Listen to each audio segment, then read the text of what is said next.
Hi, guys. Yeah. We're just still kind of circling the wagons. Is that a reference I can use? I don't know. No, you can't. Circling the digital wagons? Is that? Nope. No? I wouldn't do that either. Oh, jeez. Oh, jeez. We're rounding people up. Oh, no. Okay, you're right. We're rounding people up. That's why I need. We are gathering our Mayhem friends. I am nervous about live mics right now. Us or the microphones? Yeah. Hey, you've heard me slip on this show, and I got a lot of feelings right now, and that's why that's part of the why we haven't had shows for a couple days. So yeah, we're just checking out all the feeds. If you guys are out there, I see you guys in the chat room on the Facebook. We are launched on the Periscope, the YouTube, and trying out for the first time. If you want our heads to fill completely your phone screen, Instagram. Not awkward at all. Not at all. So we're trying it out. It's a new function that we're trying with it. I don't know how watchable it is, but we're on Instagram. If you ever just wanted my face to fill your entire phone. If you just wanted our face in your face, but socially distanced and safe, you can watch us on the Instagram. Hi, Tina. Hi. Hello. Hello. Oh, jeez. Okay. That's working. We have chat. Oh, man. It's going to be Brizongo versus Imperium. I am here for it. Yeah, Wait, what? What is it? Sorry. I'm sorry. Did you not want to hear NXT spoilers? That's fine. I won't repeat it then. I will not repeat it then. No, it's okay. You can tell me. Okay. I'm like way behind to begin with, so. Okay. For NXT Takeover in your house. Okay. Imperium versus Brizongo. Oh, that's in your house? I would assume so. It feels very in your house. Fandango's back from injury? Yep, he just came back tonight. They came back as sexy spacemen. Oh, fun. Mm-hmm. That's topical. Yes. It's definitely the safest topical thing they could have returned as. Yay! That is true. Because Fashion Police, probably not the best idea right now. Nope. Oh! I'm glad. I bet they stuck with the name Brizongo. Mm-hmm. I bet they're really glad about that. Yeah. We're all learning. Hashtag not all Fashion Police.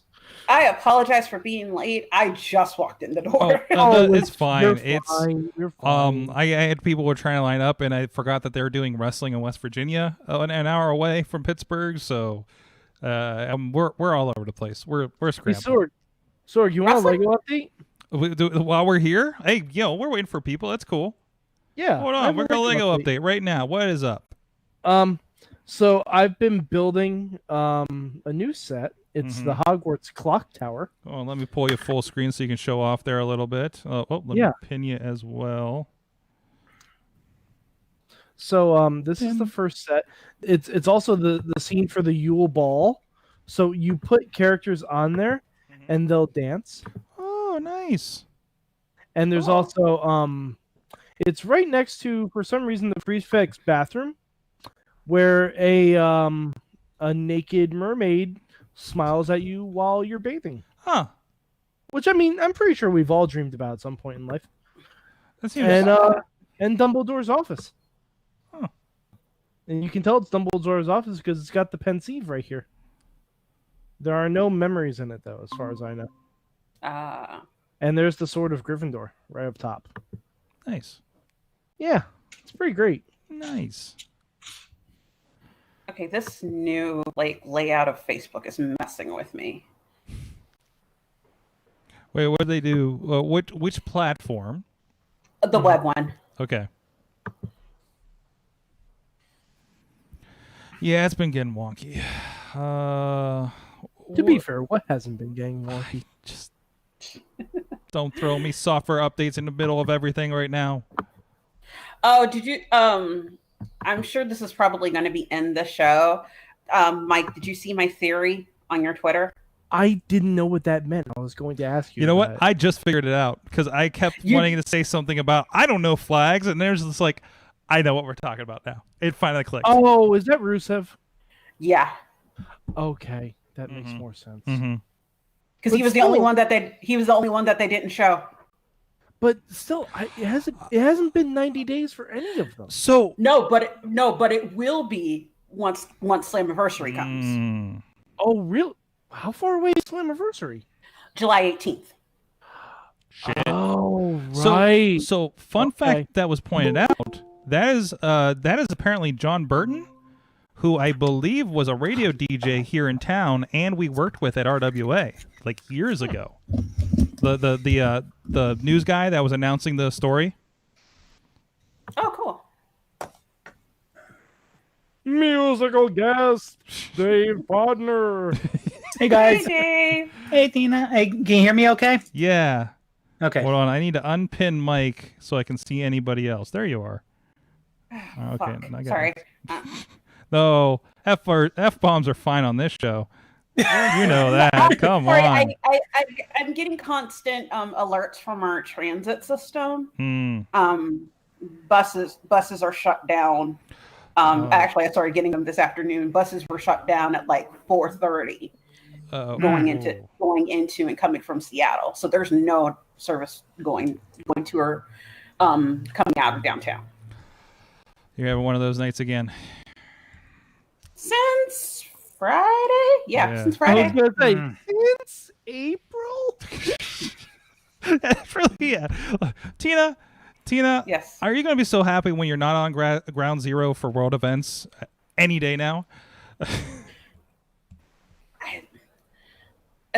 No, actually, I would prefer it this way, believe it or not. Well, at least the social distancing, yes. I love the social distancing. This other shit, no. Okay, dumb question. Yes. I know wrong podcast for tech things. How do I get it so I'm not a little thumbnail up in the litty bitty little corner here? You can't. You can pin yourself. Okay. You like if you want to see yourself, but that's going to fill the whole thing. Now, are you in the I can see everybody equally?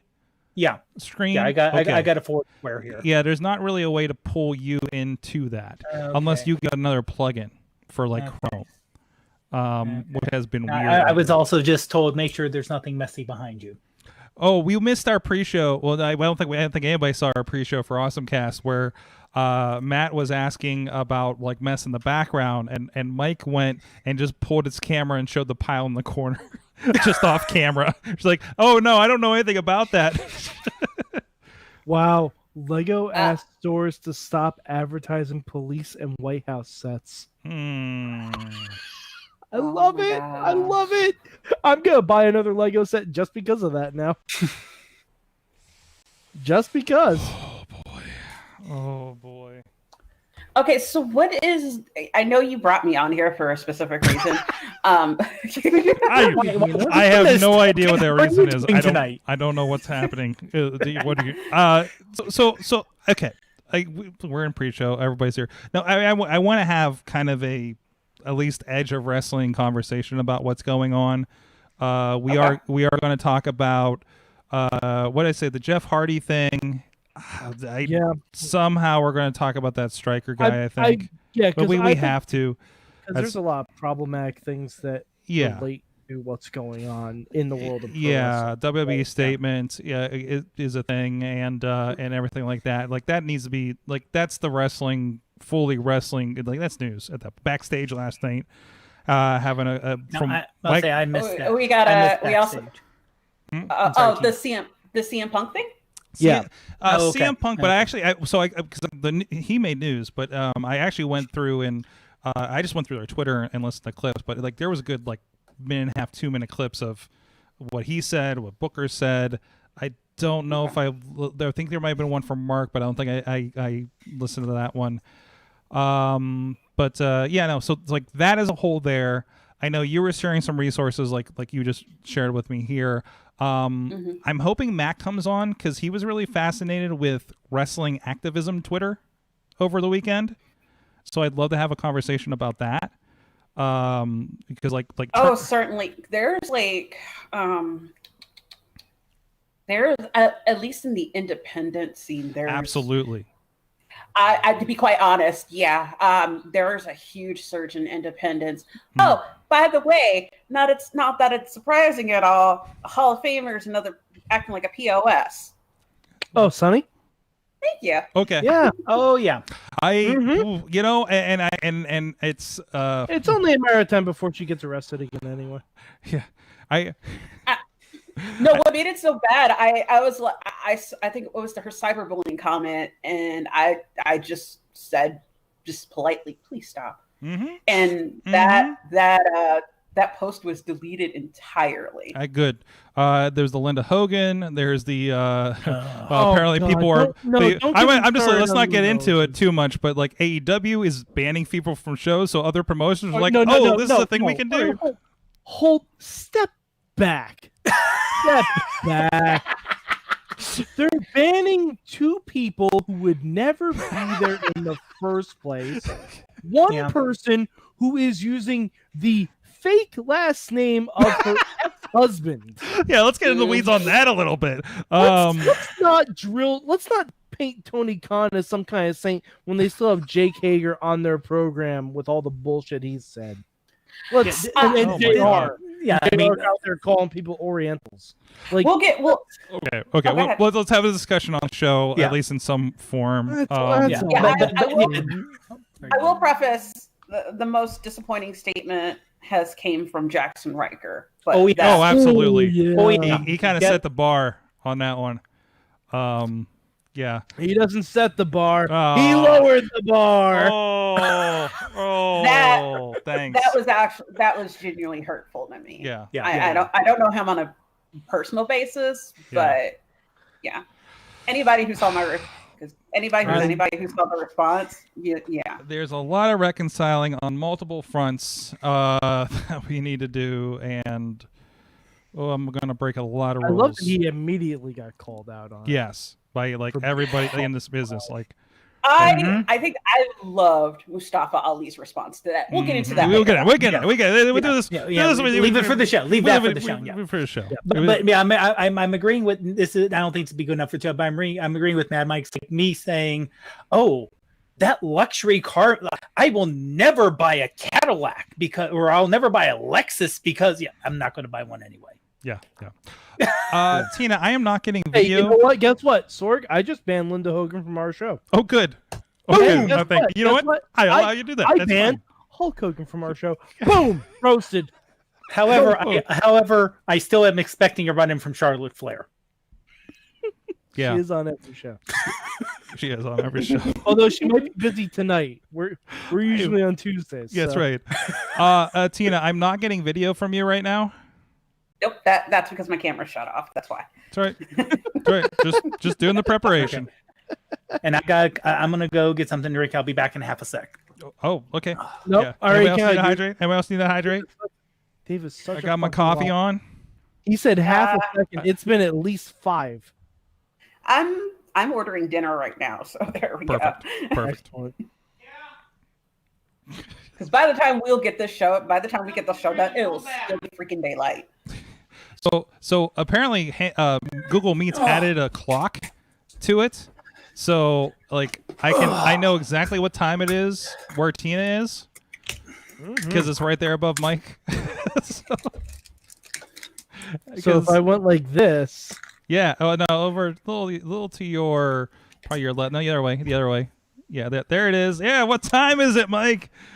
Game time. I blocked that. With the logo. All right.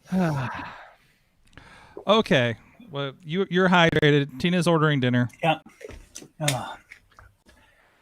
Tina, are you going video off for this? Yeah. Okay, no problem. People know what I look like by now. So it's okay. Okay. Must say, Sorg, are we expecting someone else, or are we just having two of you? Or you have one for broadcast? You have two of me, because then I can see you guys over here, because then I can kind of supervise and mute if something goes off the rails. Off the rails? This show? Perish the thought. What are you talking about? Sorg, it's the Wrestling Well Organized show. I don't know what you're referring to. All right, I'm going to do this version tonight. I know it's different, but I think it's going to work a little better for our situation. So there's that. Are we having run-ins? I'm not sure.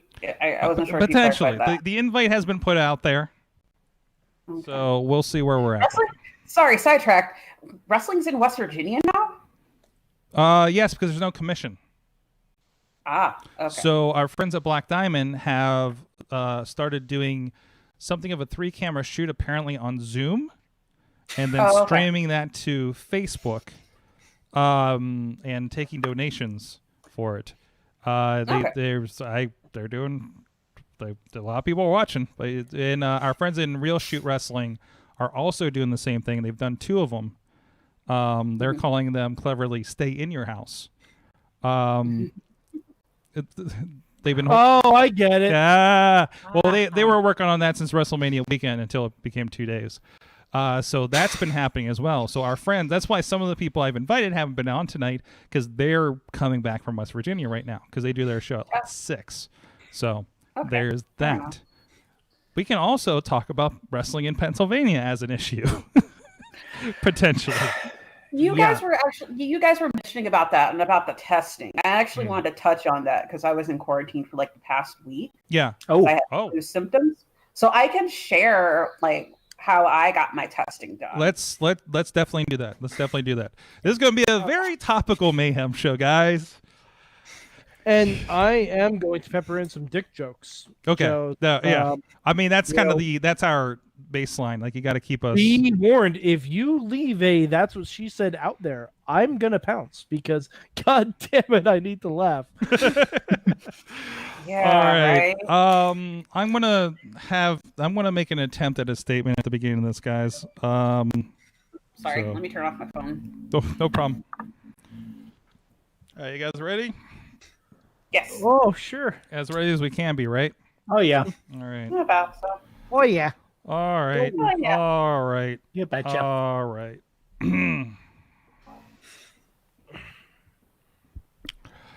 I should probably restart this. Oh, boy, Sorg. Yeah, that's how we're doing. That's how good we're doing right now. Fuck it, we'll do it live. Well, let's remember to record. Is the thing. Oh, that's Let's a good make sure idea. we have the local Hit the records. button. Hit the button. We got a lot of redundancy here, but I don't want to have These events must be documented. Man, Mike, really? I don't know. All right. It's been a long week. Here we go. We're gonna try Do a this. shit, Sherlock. We're gonna try this. I'm gonna meet you guys for a second. Hey guys, it's a Wrestling Mayhem show. I know I'm not going in here with the usual energy that we do because, of course, things are a little different this week. Obviously, we're coming to you recording on Wednesday night. Sorry, apparently there's other wrestling going on tonight. But we decided to push things back a day in observance of the Blackout Tuesday movement. Of course, I don't have to say it, a lot of things happening in the world right now. We have been, talking on the back channels with Wrestling Mayhem Show, and obviously stuff has been happening in the Facebook group in response to the response from the wrestling world, and of course our own feelings and thoughts and coming grips with the situation concerning the murder of George Floyd, as well as all the protests happening, the Black Lives Matter, which Black Lives, I want to say this very explicitly on behalf of the Wrestling Mayhem Show, Black Lives do matter. And we didn't feel right talking about wrestling and feeling goofy on Monday night and don't know how to feel comfortably doing that to a certain point. With the Wrestling Mayhem Show, I just want to say, to me, this has always been meant to be a safe place for everybody to forget about things. sometimes we bleed into it because of one thing or another, usually something WWE has done, but we can't really do that anymore with the gravity of how things are unfolding right now. So I will warn you, we're going to have some fun. We're going to do our homework assignment. We're going to do a big question. But a lot of what we're going to talk about today is still going to be in the vein of what happens with wrestling, but it is going to be a lot of response, and a lot of our feelings are going to come out with that. So I don't apologize for that, because I think that needs to happen. I think separating ourselves from conversations like this, even on this kind of platform, is exactly how we get to this point. And I'm hoping that we can have some good conversations with it, elevate some voices as much as we can. We're talking with some people about doing that in the next several weeks, hopefully, and hopefully help you guys along the way too. However, it may help as well. So I do have a crew with me. It is the Wrestling Mayhem Show, and that means one of the guys that's going to be joining me from Beacon, New York, in his secret bunker away from everything, is Mad Mike. I want to point out, I am not hiding in a bunker. This just happens to be where I have the best Wi-Fi signal. You're doing better than Matt was on the last show. His bunker does not have good Wi-Fi, as he was dropping on the Awesome Cast as well. Yeah, Sorg, I want to echo your statements. Black Lives Matter, absolutely, 1,000%. If you're friends with me on Facebook, you've seen what I post. Yeah, I have dropped the political barrier myself as well. Yeah, same thing on Twitter. Like it's a crazy time out there. It's a sad time out there. We're gonna talk about it. We're gonna get into it a little bit, and rest assured, I will make dick jokes. So, because Lord knows, I've always believed laughter is the best medicine. I've always believed coming on this podcast is the best medicine. And Dick, I've gone through some shit in my life, and coming to this podcast is home. Absolutely. It makes me feel good. It's cathartic. You can get out shit you need to get out, and you can have a good time with your friends while doing it. You have no idea how many times yelling at Mike has helped me through my week. For instance. Yeah. If we recorded the post-Raw wrap-up show, oh boy, we'd be thrown off the internet. Also with us from Seattle. Why did I almost say Seattle, New York? That's not right at all. That's not even Seattle, New York. I'm just creating places. The Windy Apple. The Windy Apple. The Windy Apple. It's the Emerald Apple. The Emerald Apple. It's the Green Apple. Why are we calling it that? The Evergreen Apple. There we go. Tina Keys is joining us. How you doing, Tina? Hello. Oh, great. Also with us, I warned him we were going to talk about some stuff when I gave him the last minute invite, but Dave Potter is joining us. My message was, hey, can you come on the show? We got a slot. Also, we're going to be talking about some things. It's like, sure, preparation. Who needs preparation? Oh, we don't. It's Wednesday. I don't know what's going on. Half the people I invited are working wrestling shows, because apparently that happens in some states, but not ours. But on a Wednesday night. One thing. Before I moved to the hills of Penn, I lived for 6.5 years in West Virginia. Oh, we got some color feedback. Go ahead, Potter. Okay, no. I lived for 6.5 years in West Virginia, going to school down there. So I know how things run in West Virginia, or don't run in West Virginia. So yeah, outlaw state. It's an outlaw state. Jeez. Anyways, well, there's a whole other conversation. Also, before we get more serious, 1 second.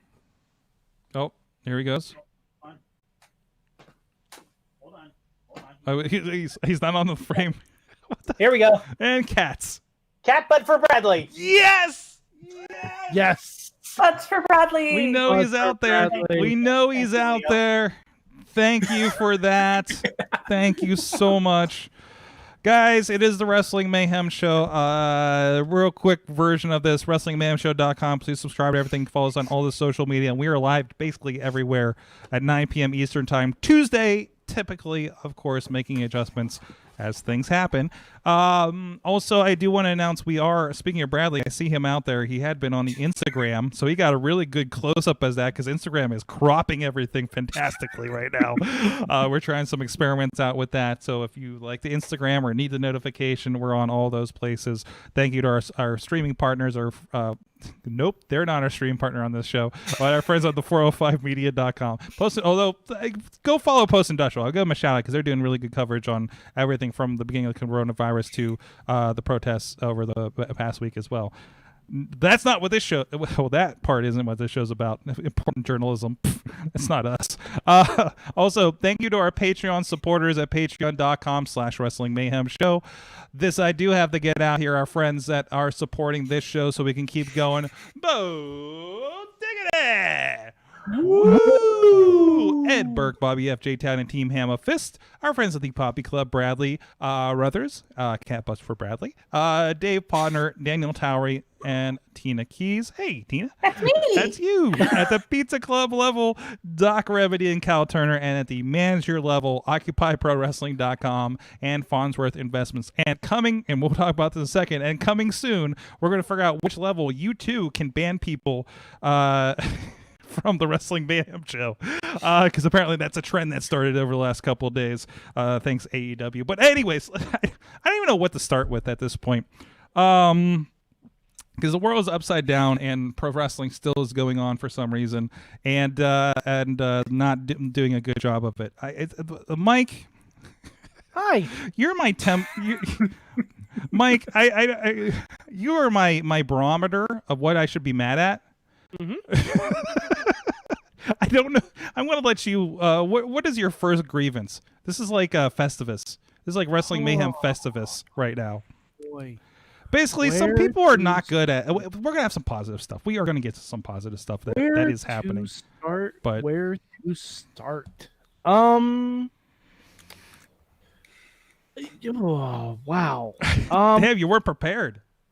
No, I was, but God, I wish I had a wheel of unfortunate things this weekend and just have it spin and land on, let's say, Jaxson Ryker. God, you're just going straight for it. You know, because I have a feeling that's going to be the most heated thing, and then we can talk about Sunny and just laugh, and then we can go back to something awful, and then we can just make dick jokes and laugh. Mm-hmm, you know, I figure might as well start with the worst of the worst. Okay. Because it does dovetail into what we were talking about last week. Because I did mention the Forgotten Sons promos last week. Yes. I guess the first question is, because a lot of people that maybe aren't catching up with all the wrestling that is sadly still happening without fans, who the hell is Jaxson Ryker? Oh, well, Jaxson Ryker, if you may remember him from hold on, let me do my Troy McClure voice. You may remember him from being in TNA as Gunner, the son of Gunner's dad. Huh. Yes. I put Gunner's dad first because Gunner's dad was a fun part of Impact because he was fucking weird. Yeah. If you don't know who Gunner's dad is, don't bother looking at it. Oh, okay. Just know that it existed, because I don't want to condone anyone to go watch old Impact. The world is having enough problems now. I don't need to add that on. It's not a coping mechanism. Don't. We got to go back. We will have to go back to Impact shortly, though. Yes, we will. Yes, but see, we can do that for a fun thing, because that may be fun. Yeah. Okay. And, well, yes and no. Yes and no. By the way, what I was thinking about, no, but okay. Okay, but speaking of Impact, Rockstar Spud just tweeted a picture an hour ago of his face photoshopped onto CM Punk's body, holding the Cruiserweight title with EC3 kissing it goodbye. No. He posted that an hour ago, and I'm like, God, please make that happen. Mm-hmm. We have been hurting so much. I need this right now. Mm-hmm. Because all right, before we get Rockstar Spud is a hell of a name.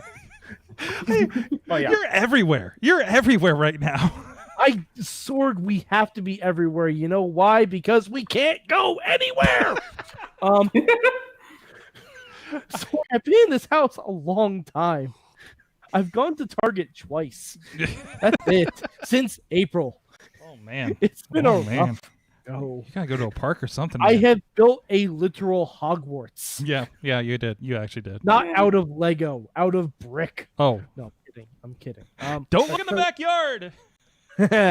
So the Forgotten Sons. Yes. Basically, if you haven't been watching SmackDown, and Lord, I can't blame you why you would. Mm-hmm. They've been cutting promos the past couple months, basically talking up their veteran status and how they have not been received as heroes, and they are, preaching everything, very, very, very preachy stuff, and then saying that because they have not been received as heroes, your blood is going to be on their hands.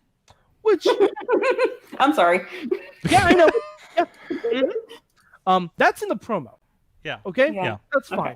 That's in the context of a wrestling program. Fine. We've seen worse. We've heard worse. But it frames into context a little bit what's going on. It makes it very uncomfortable. And, all that aside, okay, you can still do it. It's maybe not the best thing in the world, especially if they get their asses kicked. Then it's fine. But then over the weekend, Jaxson Ryker decided to act a fool. Oh, no. This was during Raw. Oh It no. was during Raw. Oh, Yeah. That's even worse. Yeah. Well, this was amidst. To be fair, I don't know what time is anymore, so Yeah, anything yeah. that's not this show is a weekend for me. This was shortly after the press conference. So yeah. That makes it much worse. Okay, but yeah, he So- decided to act a fool. In timey-wimey context, this was the press conference that had led to a church visit that people are concerned with, I believe, right? And all right, and Yeah, let's in the stop world. calling it a church visit, because when you visit somewhere, you go inside the place. Yeah, it wasn't a visit; it was a photo op. Yeah, it was. Why did the chicken cross the road? To do a photo op in front of a church. Yes. Anyway, so do we want to read the Riker tweet? I don't Or- want to. Okay, then mean, let's try. just He hasn't deleted it. So Yeah, it's yeah. there. Yeah, it was a very There's a shock. Well, is it available? Do you have it handy, Mike? I can read it. It's so It's not going to be hard to find. yeah. Riker tweet. Let's see. Oh, it might have been deleted. Hold on. Let me. I have a couple screenshots here. Yeah, it And might have also- actually been deleted because I don't see it. Okay, I have the screen. I have someone. Oh no, I tweet don't see it because I screenshots. read the tweet. Never mind. Yeah, someone, and also all the responses from from a whole bunch of other WWE wrestlers who are like, "Get over yourself, dickwad." It says, "Thank you for the POTUS we have. God bless America. Build a freedom. Forgotten no more." So Oh, his Twitter got shut down. whoa. And that was like so we had that, and then we had the responses from Ali. We had Kevin Owens going at him, and basically the rest of the wrestling world. Also important to note, his partner Steve Cutler also weighed in on it. Oh no. His tag team partner in the Forgotten Sons, Steve Cutler, also weighed in on it, not condoning his words and thought behind it at all. So it's good to know that 1 out of 3 ain't bad. Just a note. I did find Riker's Twitter. It is still there. It's still there. And his tweet is still there. He might have blocked you, Tina. And oh no, did you say something, Tina? I did. Okay. Well, there you go. There you go. Tina. Yeah. There's no shame in being. I did. Okay. There's no shame. No, there's no shame. There's no shame. Oh, hell no. No shame at all. I just found out I got blocked by Scott Baio. I don't even know why. What? Yeah, well, he was saying some stupid shit too. No, but I like. Did you? This is not recent. Oh. I think it has to do with me pestering him to give up the name Chachi so that Chachi could use. Oh, we were for a bit. Yeah. I think that's why I got blocked by Scott Baio. Yeah. And then he decided to act a fool too. I'm like, yeah, good riddance. Oh, okay. Actually, no, I did not get blocked by him. So. Okay. Oh, okay. Yeah. Well, keep trying. Are you also confused about how the fuck you spell Jaxson? Yeah, that's probably what it was. Because it's because it's way unnecessary. No, it is. It's like he found Jackson Argos and decided to add some letters. The hell? Yeah. Who gave you that name? I thought we were uncomplicating people. Anyways, Anyways, he's a Norse god and he's the son of the Mortal Kombat character Jax. There's that too. My favorite, and I didn't go deep into the responses because I just need to see quantity and not quality in this kind of situation. There's a wonderful video of I believe this is Hangman Page telling somebody to politely go fuck themselves or shut the fuck up, and then he and Hangman actually does respond and says yes politely. So yeah.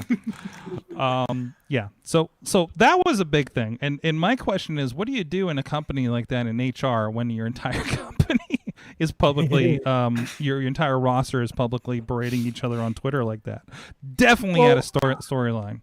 Well, I think we should defer to Tina because Tina has being in the military. Tina, I believe you probably have some views on this. As I said in my tweet to him, I'm disappointed in him. As a sister in arms, he's straight, the person that he's praising straight up thinks that my life is not worth it or any others, as Black lives are not worth it. He said that multiple times. And I'm kind of disappointed as someone who has put on the uniform.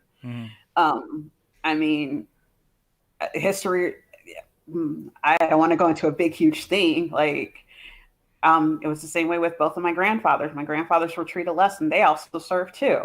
You know, I mean, it hurts in a sense. That's pretty much about it. That's all I'm going to say about it before I go off into a really huge tangent. But yeah, and it is what it is. There was and speaking of, and like I said, it's kind of disappointing not to go too off topic. I saw a photo today at the steps of the Lincoln Memorial. Yeah. Okay, Dave. So you know what I said about that. So that is just like, that's completely. We're talking the picture of the soldiers at the Lincoln Memorial on the steps. Yeah. So. And like I said, not to go on too of a tangent here, those are the same steps that Dr. King did his "I Have a Dream" speech. So to put that into context, so I'll stop with that. But yeah, it's disappointing. He needs to. I understand your support of the president. You do what you do. I disagree with that. Yeah, no, I'm a vet. I'm supposed to support the president always, but we have different views. I respect the title. Just currently, I really, really disagree with the person who has that title. And it was just a hurtful statement from Jaxson. And like I said, you went down the list of some of the people that ran him down for it. So yeah. When you have Canadians coming at you, I think I think that sends a message. What makes it so interesting though is one of the most diplomatic responses was also coming from a former police officer. Really? Ali. Mustafa Ali. Yeah. He's a former Chicago police officer.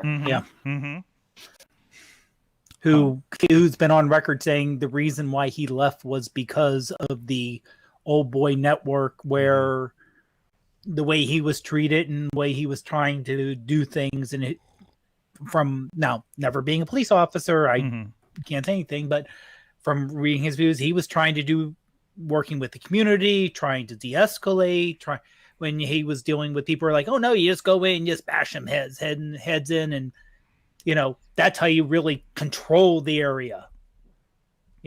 Things that were like, didn't we see, and I know fiction, real life, but there was an episode of Dragnet in the late 60s that talked about Dragnet. There was an episode to Dragnet. Yes, Sorry, that is late 60s. Remember, late 60s. They was set late 60s LA, where they showed an African American officer de-escalating a possible riot versus older white officers who just wanted to go in with tons of force.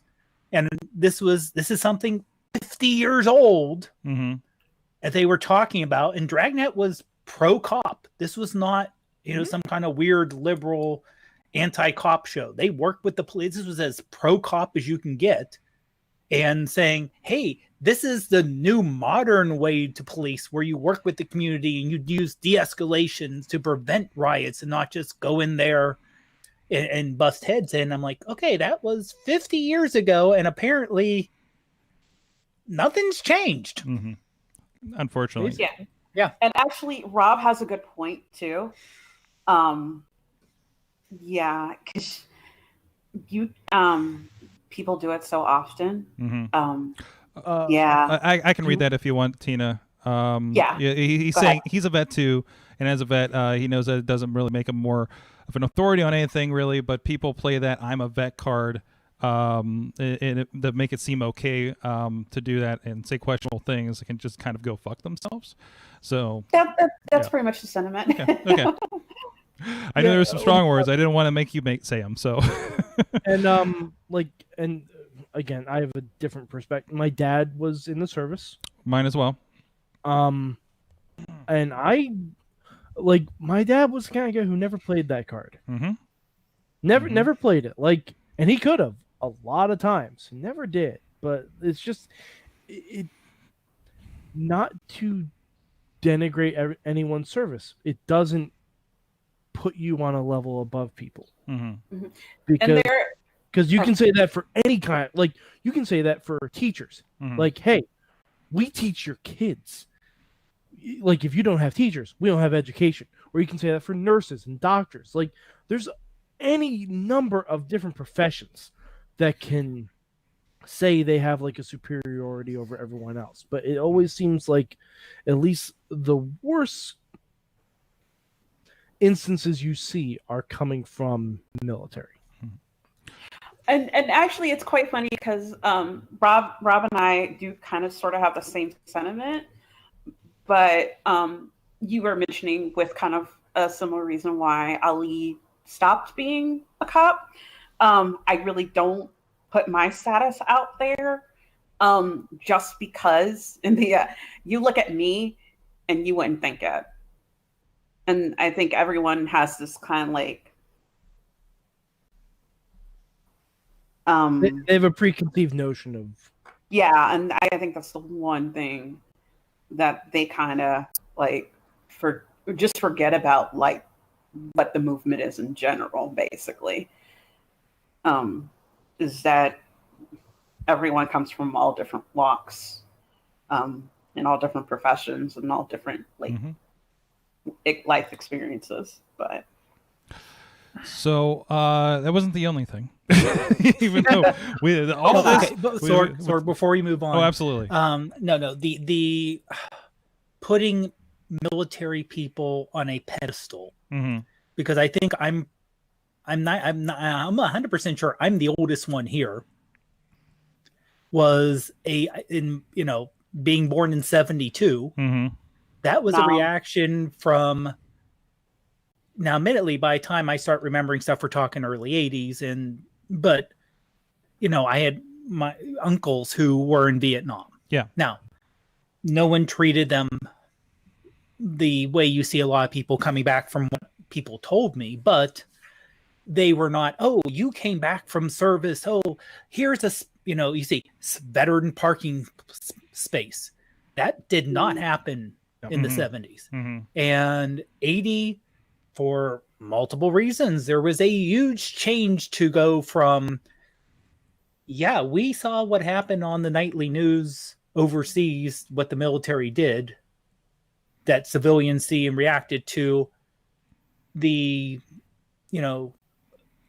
how military was pushed in the 80s, especially when, I hate to say it, from 80 to 89, Grenada was the largest military thing that happened. And I remember graduating high school in 90, and anyone who sees me, who saw a senior picture of me, would have laughed, but meeting with the Marine Corps recruiters, I was only around 50 pounds too heavy to get actually in the service, but just trying to listen to everyone, and them basically saying to me, look, we all know the next war that's going to happen. Now remember, this is late 80s. The next war that's going to happen, there's going to be missiles flying, and there's not going to be anyone left afterwards, because no one could get in their head. Well, think about it. We went, at that point, 15 years without, outside of Grenada and Panama, major tens to hundreds of thousands of military personnel being stationed overseas. And the biggest threat everyone talked about was thermonuclear war. That's what was pounded into us in the 80s. War games, the day after. Doomsday Clock, all that stuff. Yeah. All that was about, we're not going to have wars here or wars there. We lose more people in training than we do in active, which was true in the 80s. We lost more people training, than we did in actual combat. So this is what a lot of people thought of. So, and then you had the pushing up the military as, you were in the military, you're automatically a hero. And actually, Rob actually brought that point. But okay, bringing it back to that's why. Sorry, sorry to break in like that, but no issue. But to bring it back, it was disappointing, and I just thought he should have chose better. I understand he wanted to show his support. He's perfectly right to do that. That's the brilliant thing about this country. But he's also got to accept the consequences that come with that. Absolutely. If your coworkers tell you that you're a fuckwad for doing that, well, then you got to deal with it. If their team somehow their push goes away, and if we don't see any vignettes this week on SmackDown, that's gonna happen. Well, that's my thing. Isn't this SmackDown taped? Raw was taped, right? Yeah, so it's SmackDown possibly too. Yeah. So it'd be interesting to see if they had something planned for them, and if there's any post editing. And that goes with along with I think another issue that rose up last week, the Jeff Hardy angle. Where from what I saw kind of the aftermath YouTube clip from it. Now for something a little lighter. So listen, DUIs. So apparently Jeff Hardy supposedly hit Elias with the car. This is pro wrestling, folks. You gotta remind everybody that what we're talking about. We're not talking about Dragnet anymore, okay? Accidents in wrestling. What's that? There have been we could do a top 20 of vehicular accidents in wrestling and have runners up. Yeah, Mickey James is at least number 2 with that train incident, right? Well, all right. So, all right. If I had to go number one, Vince. No, not Vince in the limo. No, not Vince in the limo. No, because that makes me think of other things that happened. Oh, yeah. Okay. All right. It's the casket of Big Show's dad being pulled on. That's number 1 in my head. Yeah, I always think of that. Yeah. Always. So you would definitely put that over Rock. I did it for you, Rock. Yeah. I did it for the people. That was pretty spectacular. Anyways, the point is, so this is Friday night. We were, I think, maybe 3 days into active protests and starting to see things kind of escalate. And of course, we had an image all over social media and television of Jeff Hardy being led away in handcuffs, which seemed a little off. maybe not great for Friday night. Obviously, I mean, he's probably used to it. But I mean, other than the question of we're really going to use his real DUI history as a storyline now, like, and right on the heels of the Road Warriors special on Dark Side of the Ring. Oh too. yeah, I that didn't was even only a think couple weeks about ago. that. Like, you'd think they wouldn't want to, because it's not like this is really long ago in Jeff's history. Yeah, like, this is yeah. 7 months ago. Yeah. This is 7 months ago was the most recent incident. So there is that kind of I guess we can call it tone deafness to what's going on there. I mean, tipping schedules can probably be blamed, but still, like, there's something. Nobody's saying anything, and I think that's unfortunate. But it kind of leads to, you know, we're kind of used to WWE being a little tone deaf in situations like this. I suppose a lot tone deaf. I think we can officially change that stance from a little to a lot. Yeah. To quite a bit. Yeah.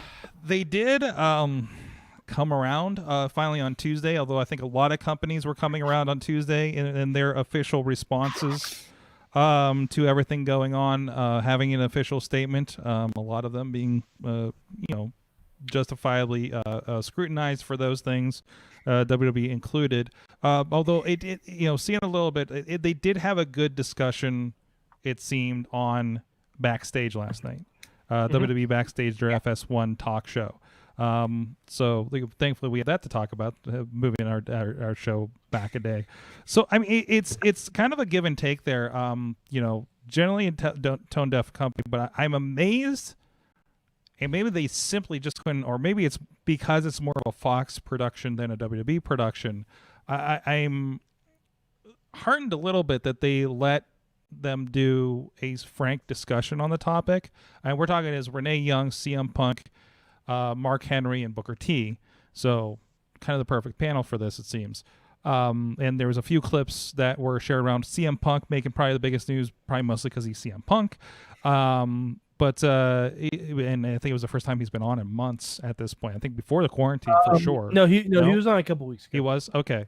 It was he was on whenever they showed the WrestleMania 3 on FS1. Oh, okay. Yeah, I remember he was on to talk to Ricky Steamboat about the match with Savage. Ooh, that sounds like that's worth going back and watching. Yeah. So kudos for them to having a platform and having this conversation as well. But I didn't know if you guys had any thoughts, saw any of those. I watched a little bit of the clips from last night. I think Punk was pretty well spoken on the topic. CM Punk is someone who I can disagree with on a lot of things. First, I've agreed with him for a while, so yes, exactly.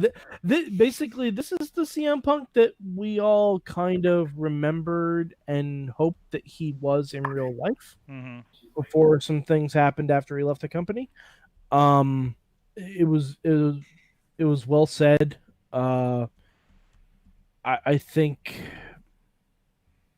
that knowing, especially he's like in the heart of Chicago, so I'm sure he's seen a lot of stuff go on, coming up through the indies and everything like that. Like, it's something. It's a conversation that has to be had. I'm glad they're able to have it.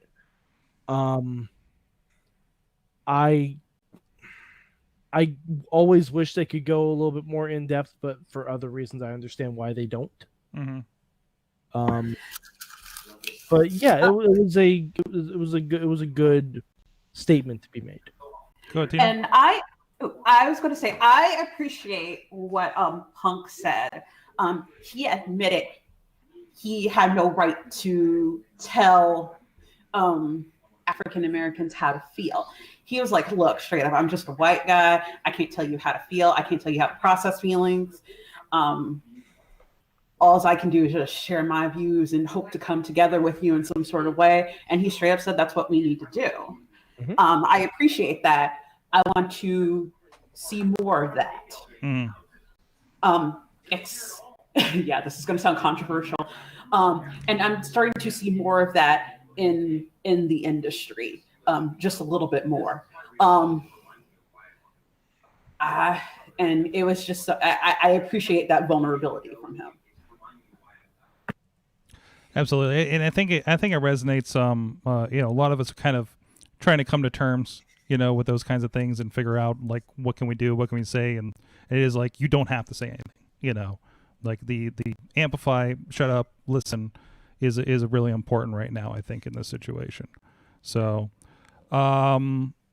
yeah. So we had that going on. We had a lot of and Tina, you were actually kind of turning it back around, because I think we're done with the negative here for a little bit. I think we've covered it. There was a lot of positivity. Matt Carlin's, we had a good back and forth over the weekend about seeing pro wrestling activism, including somebody that we've worked with here locally, I believe down in Louisville, if I'm not mistaken, Charlie Cruel. She's worked with us in the Angel Gate promotion, and she's on board with the Fight Underground that we've been working with. She was out and giving updates from out in the protests. MV Young was at the Brooklyn protests over the weekend. So like that's been really cool to see that positivity. You saw, I know PB Smooth has been sharing a lot of stuff. There was apparently, I guess it should be expected, but I guess there's of course some flashback when people were talking about things, and I guess some promoters were telling people they wouldn't work with them anymore for supporting Black Lives Matter, to which I know Max, I believe up your way, Tina, was one of the promoters that said when we come back. Oh, Joey Ryan started it with bar wrestling, if I recall, saying Joey Ryan started with his LA promotion with bar wrestling. Max did follow suit with his promotion out here in Everett. Mm-hmm. And there's just been others that have been like totally supportive of it in the movement as well. Mm-hmm. It's just like kind of before the pandemic hit, man, it was just like I wish we had so that everyone got a more diverse picture. I wish for the culture show for the collective had went on back. Yeah. I wish the show that Faye Jackson was going to put on, I wish she had the ability to put that on and stuff like that. Because it was just starting to gain traction and starting to become more prevalent, so. Mm-hmm. Mm-hmm. But at the time, yeah, you do have, I'm not going to mince words, you do have shitty promoters that still think that, unfortunately. Yeah. So. Yeah, you have that, and I think when you look at some rosters, and you can kind of figure that out too. I've kind of looked around and seeing trends, I guess you could say, with things like that too. And it's been interesting there. I know Sunny's been thrown under the bus, both threw herself under the bus. And she threw herself under the bus and backed over herself a couple of times. You can only get that if you subscribe to her OnlyFans. That's right. Yeah, thank you. I was trying to walk you into that one. What made it so bad? Not so much the stuff that's going on. I think another thing too tells you like how she's trying to grasp on her glory days. Mm-hmm. She went after Jordynne Grace. Mm. Yeah, and Jordynne Grace, I have to say, she's been one of the best voices in wrestling that I've seen around all of this, like especially with quarantine stuff. Like she's been just Venmoing people cash to help pay for bills and groceries and stuff like that. Like she doesn't have to do that shit. No, but yeah, she seems like a genuinely just amazing person who expressed her views about what Sunny tweeted, because Sunny had a similar sentiment to Jaxson Ryker. Mm-hmm. So she expressed her views on that, and then Sunny went full Sunny. She went full ECW in mid-90s. Oh, was there like a subtler tweet before she got kind of nasty with the language? I think it was a subtweet. Okay. Yeah. It was basically, I guess everyone can call me names, but the minute I use something else, you all come after me type thing. And we're like, yes, because that thing is very wrong. Yes. Yeah. Or can we cut in with pure positivity for a second? Yes, please. This is a perfect point for it, maybe. Drake Maverick just signed a new contract in NXT. Oh, thank you. He is not the champion. He is not the champion, but he signed a new contract to NXT. Good for him. Good for Drake. Like on camera. Triple H came out and gave him the Cedric Alexander treatment. Nice. I am so yay. No, fuck you, Dave. Dave, this is a yay. I need a more enthusiastic yay. Dave, no. Enthusiastic. Dave, more enthusiastic. Dave, I need this. He is rockstar goddamn spud. He kept me watching Impact for 6 to 8 months. Oh no. No. I'm positive for Drake. I'm just saying the Cedric Alexander treatment. I was gonna say, I hope he doesn't also get the later Cedric Alexander. He's going to get pushed to a tag team and buried in to be a year fair, or two. At least he'll have a job. No, to be fair, Cedric had a great run. 2.5 years, if Drake Maverick is teaming with the equivalent of Ricochet, who would probably be our buddy Walking Wild, sure, hell yeah, let's do it. All these are good. Tina, before the positive broke in, I think you were about to say something. I forgot, actually. That's okay. I'm sorry, Tina. I'm sorry. It's probably about Sunny, and we gave her too much time.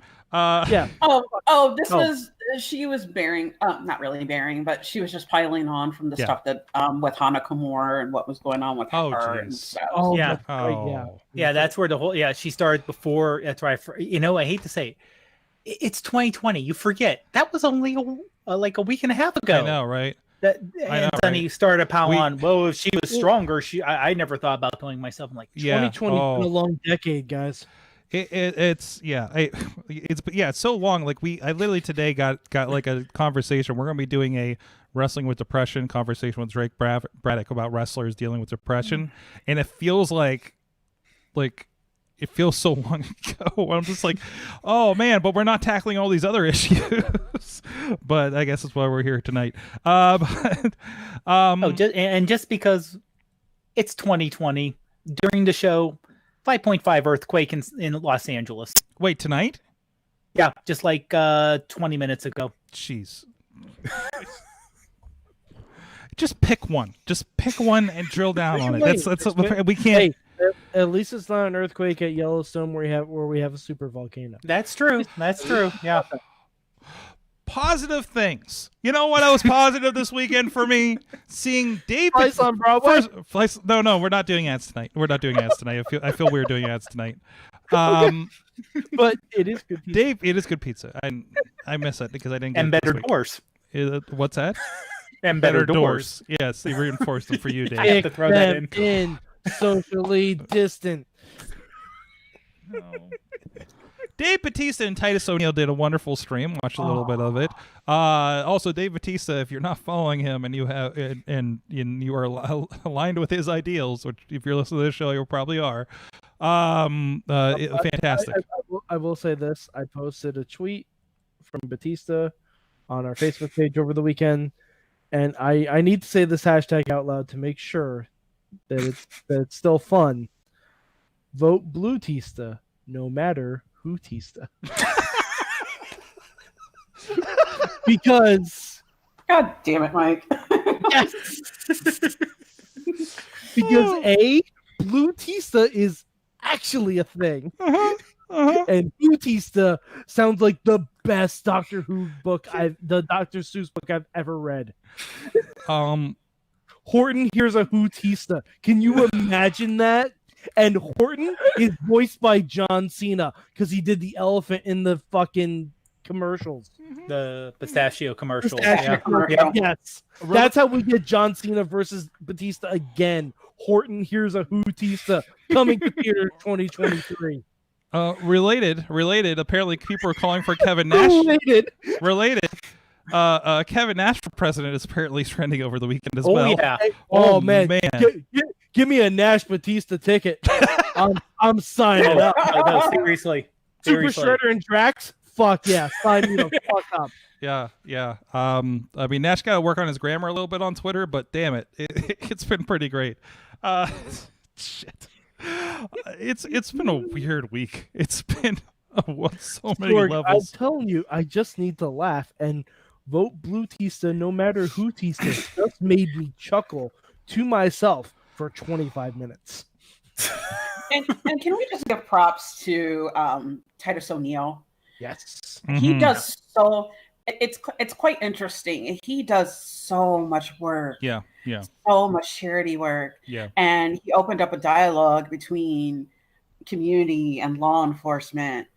And I think he is like one of the most active WWE superstars that I've seen that does work for the community. I want to see more. Yeah, and I'll straight up say I want to see more of that. It just a small bit, you know. I want to see more of that. I wanted to make sure this is accurate. Titus O'Neil is actually up for ESPN's Muhammad Ali Sports Humanitarian Award. Really? He's up for it, and I hope he wins. Yeah. Because, like, I was seeing Titus O'Neil doing commercials for, like, food banks and stuff on shows that were not affiliated with WWE, and that just made me smile. I noticed like, that, too. I wanted to throw up and, you know, you know what? Hashtag Titus Worldwide. I was just get him around the world. We were like, I don't know, like TNT or something, like whatever Mother's Day stuff was going, where they're showing grown-ups, and I'm like, watching with my mom. I never just watch TV that has commercials like that. I'm just like, why is Titus O'Neil's on this? What is happening right now? Right? For a guy that and Titus has, you know, negligibly, you know, people say, oh, he didn't do much in wrestling or whatnot. I mean, he's still a WWE superstar. He's done stuff. He's been, you know, at WrestleMania. He's done, you know, he's a former tag team champion. That is a level of status. And he's using, even if you can say what, quote, little status he has with WWE to do all these other things and be an ambassador. You know, if he's like, hey, I may never be a world champion, but I'm doing this with what I got. Like, God bless that guy. That's fantastic. And he recognizes, too, that he to set the example for the next generation. I think that's what he's trying to do with his voice. Absolutely. Oh, my God. Yeah. All right. So the finalists for because he's one of the finalists apparently. It's Nelson Cruz of the Minnesota Twins, Kevin Love of the Cleveland Cavaliers, Devin and Jason McCourty of the Patriots, Maya Moore of the Minnesota Lynx, and Titus O'Neil. Those are the nominees. Jeez. That's it. Jeez. So good on you, Titus O'Neil. Keep being awesome. I feel really sad because I think they did their discussion on Instagram, and I'm going to drop this into the chat at least. I'm not sure if I did before, but yeah, they did an Instagram live with some Tampa police, the chief and the sheriff, it looks like, from the county. So that was a really, like, I only had a chance over the weekend to catch a couple minutes of it, but it would sound like it was a really good spot there. How about let's say one really ahead. Positive thing about Titus is after what he went through and who knows what really happens with Vince's mind, but being pulled basically from WrestleMania a couple years ago. Oh, I remember that. Yeah, and we're, you know, whatever, and I was actually there for that. Oh, that was 29. That was 29 that we were at. Yeah, that was 29. No, was that 29? Okay, that was 29 because the match was long ago. No, it wasn't. It couldn't have been because that was the Daniel Bryan retirement show. Wait a minute. Then what WrestleMania are you talking about? Yeah, it's not the one with the fucking dactyls and stuff, right? Oh no, that's what I'm thinking of. Then. Yeah, that's what I'm thinking of too. I can't remember who the other team was. No, because he got pulled because he I guess he playfully hit Vince or something, and that was during the Daniel Bryan retirement announcement. Okay. Okay, yeah. I remember that whole thing now. Okay. Yeah, it was weird. Okay, yeah. Okay. I get it. I remember that now. I was gonna say, I'm like, pulled from WrestleMania, because the only match I could think of that was pulled from WrestleMania in recent memory was that one from 29. Okay. No, it was. Yep, It was he went. too He much. went. He went to pull him, and he was suspended. Yep. Yeah, because It was just too WrestleMania much. 32. I just looked it up. WrestleMania 32. He was suspended for 90 days. Jeez. No, I thought it was 60. Was it? It may have been 60, then went to 9, or it may have been 90, then went down to 60. Okay, because it was in but the February. That suspension- much I do remember. Yeah, there we go. Yeah, but it was right over. The suspension happened, was going to end like a couple weeks after WrestleMania. Yeah, that's a shame. Oh boy. Well, Sorg. And for him to keep up as positive as he's had when that's happened, when you have other superstars who have been slighted, has had less slights, and then all of a sudden you see them asking for the release. And, like I said, there are certain people you never hear anything bad about. He's one of them. It's just he recognizes the star power that he has, and that's what's great, and how to turn that into a positive. Tina, you've been sharing some positive stuff on the Facebook group. I thank you for that. I try. She posts this resource. We'll get to it in a second why. And she said, "I'll stop if you want me to." And I'm like, "No, it's wrestling related and it's very topical, and we need this stuff here." So thank you for that, and please don't stop if you come up with any other resources, stories that relate to this. But this is wrestler related. This was a resource put together by a couple wrestlers, and Tina, I'll let you tell us about this, and I'll share it with you guys on screen on the video. Okay, so the number one question, as a Black person during this time, I would get from white people is, how do I educate myself? How do I become an ally in this movement? I don't know where to start. Bianca Belair, the EST, and Montez Ford put together this fabulous website, just different pieces on how to get started, what type of conversation to have, books, media clips. It's just like a wealth of information, a list of Black-owned businesses you can support. It's pretty good. How to volunteer. And you guys know, like, especially with Bianca Belair, she's always been about culture, and I love her for it. Again, I'm not to go off on a little bit of tangent here. I didn't have a Bianca Belair when I was growing up. I had Jackie. I think that was the only one in my lifetime. I had Jackie and Dark Journey And Sweet Sapphire.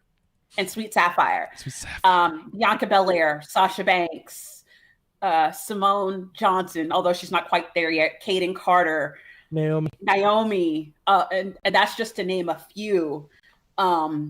It's so cool to like see, like, there's more. Ember Moon, who's out right now, and it's Jazz. Yes, thank you, Rob. Yeah. Back when I was in high school. But it's just so cool to like be present in our culture and not afraid to show it. And I love her for it. And she opens up that dialogue and just like resources, books, businesses, how to volunteer. And it's all right there in that website, movies, just like different social media posts as well too. Awesome. It's a great resource. And it's hopefully helpful for anybody that is moved by the things that are happening in the last week with the George Floyd protests and want to answer those questions and maybe have been afraid to. So hopefully that's helpful to people. So and again, coming from the wrestling world, and that's great. I think there's a lot of we talk about Titus O'Neil, but he's not the only one. There's these two. It feels like everybody's kind of trying to do positivity. I mean, we hear New Day talk about all the time about the positive personas they're putting out, right, Tina? Exactly. And holy crap! It's starting to become more prevalent now. Sorry, as I go off on a tangent, I'm not an expert, not in the industry, just what I see as a fan. Let's preface that right now. No, absolutely, absolutely. But you still represent the fan they're reaching out to, to try to normalize this view, right? Okay, real talk right here. Okay. Real talk right here. I went to an indie promotion over the I want to say it was last summer. I looked around. I'm not quite sure because it was a small, like, dark club, but I think I was the only African American person at that promotion, at that show. But it like I said, it just makes it so much easier to find people in such the industry as in the wrestling business to look up to. Dude, I can AJ Jr. His favorite are Ricochet, Cedric Alexander, and Roman currently, especially Ricochet, because Ricochet, like AJ, is biracial. So it's like someone you can connect to. You can connect, and he sees it like in just like in the superhero aspects. Simple thing is MVP and his gear, whether it's the Punisher or whether it's Black Panther. Yeah, you're finding it more in the culture, and that's what I appreciate. Again, I'm sorry, it just feels like it's coming into our own in like subtle different ways, and it's awesome that you can find more where people can connect to, because African Americans are wrestling fans too, you know? Yeah, absolutely. And I mean, it started in the days of, earliest memory from what my grandma would tell me, because she was between her and my dad, they were the ones who got us started. Her getting to see Bobo Brazil. And then my dad always constantly watching World Class Championship Wrestling on ESPN back in the day. Yeah, I'm that old. Not doing the math over here. I'm not doing the math. But seeing Iceman Parsons and stuff and World Class and stuff like that. So it's just like you find like having like little connections like that, where wrestling is actually kind of like a comfort for me. I'm not going to get it. Especially with my upbringing, it's like something that I can I was able to escape with, and I still do in some sort of ways. But it's kind of sad, as I mentioned before, with statements from wrestlers saying that the culture doesn't belong. It's just like, it gives me comfort that knowing like Xavier Woods, Big E, Kofi, Cedric Alexander, as I mentioned before, Ricochet, MVP, and the list just goes on and on. Titus O'Neil, it's just like there's that connection there, and it's just awesome. Yeah. Again, I didn't need to go on a tangent. I'm sorry. No, it's absolutely fine. No, it's what needed to be said. It's a hard thing for us to say on the show week to week, and I'm glad you're here to help us with this. So. Yeah, and plus it's an emotional issue. Like we're all gonna get worked up about it, because it's not only like an emotional time right now. This is something that's been in most of our lives for at least 20 years. Professional wrestling, like 30. At least, like I said, at least like me, I think I'm about the 28, because I forget exactly what year Jake the Snake bit the arm off the Macho Man. But you know, whatever. That was about 1991. I'm sorry. Yeah. Okay. So there we go. So I'm about 32. But Jesus. Just hit. Don't do the math. Don't do the math. Don't do the math. I can't help it. I'm an engineer. I know. I do the math immediately. I started watching around 6 months into Hogan's first title run in what was it, 84? Yeah, 84. Oh shit! I was a toddler. That's why I said I'm the old guy here. You see all those white hair? I earned them. I earned them. Damn it! There it is. By the way, What's gray hair? No. Yes. I feel like we need to keep the positivity going. Okay. I'm not taking a break. Let's just keep rolling with it. Yeah, no, that's so fine. We figure we're done with the show. I need to point out a Twitter account. Okay. That has given me the most smiles possible this past week. And this will lead into our big question. Okay. Okay, Sword. Perfect. Okay. Perfect. I need that right now. Yeah, that's what I figured. So there's a Twitter account called @That'sOurManga. Oh yes, thank you. Oh God. Thank you. Oh my god. Oh.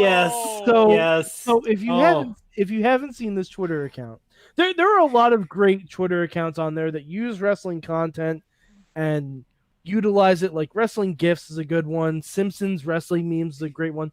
But Rick Rude taking atomic drops was another good one. Rick Rude taking atomic drops, yes. Yeah, I think this is from the same creators, I believe. At Rick Rude sells. Dude, by the way, the Rick Rude taking atomic drops shared the Mongo thing, and that's how he discovered it. Yes. Yes. So at That's Our Mongo, if you have not experienced this, please do. It's just gifts of nature's sweetest angel, Steve Mongo McMichael, from WCW. Just the best sell jobs you've ever seen in your life. No. Sorg, They're not. Sorg, you're wrong. How did he just react to water? He reacted to water like it was acid. Hold on. All right. So all right. Before I explain how this dovetails into our big question, if you go to That's Our Mongo, I can't stop watching it. And I know you cannot. It's literally impossible to turn away. God. If you feel like you need a companion piece to That's Our Mongo, I highly recommend going to Uproxx, going to with Spandex, and reading Brandon Stroud's old reviews of Nitro, and just looking for Mongo stuff, because he also talked about Mongo before Mongo became a wrestler, and will highlight every single outfit that his dog Pepe has. Those are my favorite days. Yeah, because not only was Mongo amazing in the ring, Sorg, don't stop me. Was also amazing on the stick and always brought his dog with him. That's right, Sean Waltman. He beat you to the punch. Mongo was Waltman before Waltman was cool. Oh, there's some context for you. They still had the goodest boys ever. But so this dovetails into our big question. And my answer, the question is, what really stupid minutia in wrestling is the hill you are willing to die on? Mine is that Steve Mongo McMichael was one of the best members of the Four Horsemen. Oh my gosh. One of the best. Oh. That is, like, he's not in the top 4, but he's in the top 5. And wow. He's the thumb of the horseman. He's the thumb of the horseman then. Yeah, if he's number 5. He's the JJ on my Mount Rushmore. So what is on my Mount Horsemore? The wrestling version of defending Ben Affleck's Daredevil movie for me? Yes, exactly. Okay. Sorg, see, Sorg, we've been podcasting for so long, you finally understand. Well, I feel like you question me every week on every stance I take, so I don't know where to start. Oh no! See, this is the thing. This is the judgment-free zone. Just like I will expect none of you to judge me on my views of Steve Mongo McMichael. I will defend Lita as one of the important women wrestlers of the 2000s. That is mine. That is mine. I know some people question. Why is that a petty hill to die on? Lita's not good. I've had to defend Lita on this show since episode 1. All right. Yeah, okay. But okay. I was gonna say that's more of a mountain. She's a Hall of Famer. Yeah. By the way, Steve Mongo McMichael at WrestleMania before Lita. Thank you very much. Wait, what? WrestleMania 11. Oh, that is true. Oh, he was there. He was with he was like the posse for what's his face? The posse with LT. Yeah. Taylor. So Steve Mongo McMichael has a WrestleMania appearance and is 1-0 as a manager. Better. I was going to mention someone he had a better record than, but I don't want to mention better record than Ole Anderson. Okay, that's better. That's yeah. Hence, thumb of Mount Horsemore. Mount Horsemore. He's the Mount thumb. Horsemore. Wow. Tina, Dave, do you have one? I do have one. Okay. Oh. Judgment free zone, Tina. That's a build up. No, there's going to be a lot of judgment. No, judgment free. No. Judgment free zone. I don't think the Divas title actually looks that bad, y'all. Okay. The butterfly belt stood out.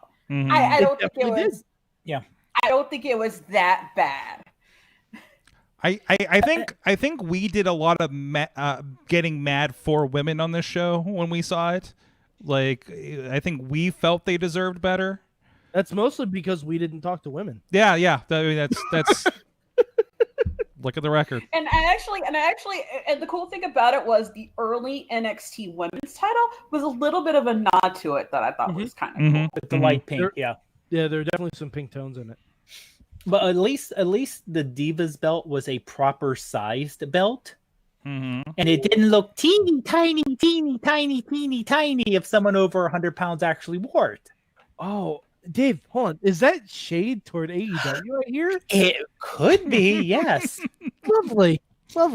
You love to see it. Mm-hmm. But yeah, no judgment here, Tina. That's no, that's fine. But to be fair, with AEW, their women's title, it's a nod to Japanese promotions and how their titles are styled. Yes. Yeah. It's a lot of nods to Japanese. But it still looks a little silly on Nyla. When she held it, yep. It also looked like it was going to fall off. Who was the first one? Rio. Yeah. I mean, Rio. Yeah. We've had two spectrums of the size problem there. So, yeah. Dave, do you have a hill that you're willing to die? Dave, what's your hill? Okay. Wrestling, and this may be something other people agree with, it was a lot. You could enjoy, and this is going to sound really bad, when you didn't know your favorite wrestler was a racist, sexist piece of shit. So big Jaxson Ryker fan, were you? Oh, I don't know. That's a hill to die on. I think that's just a. No. Say this is someone growing up who was a Hogan fan, who was a Warrior fan. Amen. Because honestly, no, we knew Hogan was back then. I have another hill. Climb it. I don't want to do that with rephrase that with the hand. Let me point instead of pointing the hand out. I guess probably because I watched WWF or a little bit when I was a kid, but I understand they're larger than life. I never really understood Hulk Hogan and Ultimate Warrior. Huh. Yeah, so late 80s, early 90s, I was pretty much tuning into WCW, where I was a fan of Sting and Dusty Rhodes. Get it? And Lex Luger. Yeah. Yeah, I mean, maybe it was just me though, but I never really. You were attuned to a different style of top guy, guys, because I don't think there was a lot of women's wrestling back then for them either, right? No. Yeah. No. Huh. Now, Tina, were you in Cincinnati at the time? Yes. Okay, that could. I'm thinking that could. We're not. Cincy and Pittsburgh are not physically that far apart. No, but it's about a couple hours drive. Yeah, but culturally, that's more. It's a southern. Huge difference. Like, there's a lot of that Kentucky influence across the border, right? Because the Kentucky border. The Kentucky and Indiana border is just not even like, depending on where you are in the city. I know for me, Kentucky was only 10 minutes away. I know a best friend in high school. She was about 15 minutes away from the Indiana border. And after all, Cincy's airport is located Cincinnati, in North. Kentucky. Yes, just right, Covington, Kentucky. I'm sorry, not Covington. Erlanger. Thank you. No, I flew in it once. I flew in it once for work. And that is your geography lesson for the week. Geography lesson. But I'm saying the difference why, you may have gotten WC, but it sounds weird, but to me, Cincy's always been even though it's in Ohio, a southern city. Yeah, pretty much. I mean, basically. I mean, Pittsburgh's borderline. Pittsburgh. Yeah, I mean, yeah. we're Appalachia. You know, Yeah. we're Appalachia, but we still are.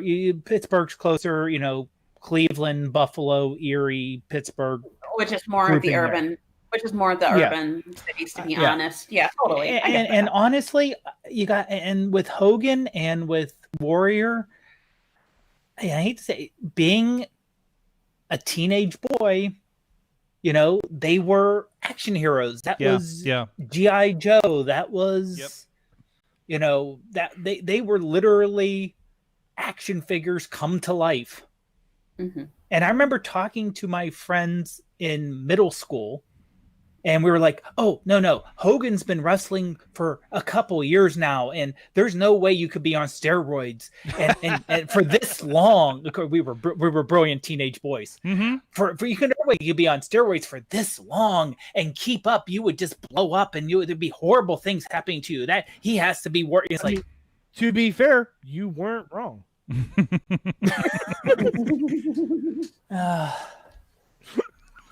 But yeah, I was never a Hogan or Warrior guy, because like I saw Savage and Jake Roberts, and those were my guys. They were the first thing I saw.